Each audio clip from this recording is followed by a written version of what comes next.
Australia invented apartheid decades before South Africa made it infamous and taught the world how to build systematic racial oppression. Follow Buried Australia for the shocking truth about Australia's global racism export. And stick around for the next eye-opening story.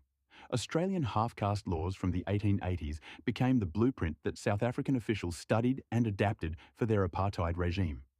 Australia pioneered blood quantum measurements, racial passes, movement restrictions, and legal segregation long before South Africa made it famous.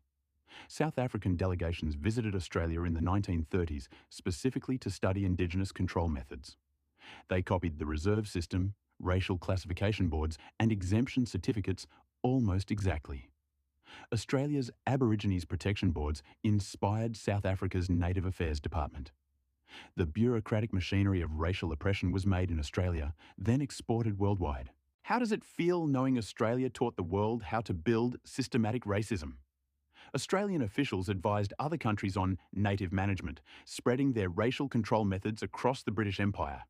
The same administrators who classified Indigenous Australians helped design similar systems in Canada, New Zealand, and Africa.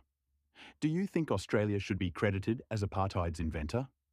While South Africa got international condemnation for apartheid, Australia operated identical systems for over a century without global outrage. Same racial passes, same movement restrictions, same family separation policies.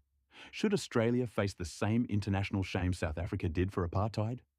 Share this because Australia's racial laws didn't just oppress locally, they taught the world systematic segregation disguised as protection.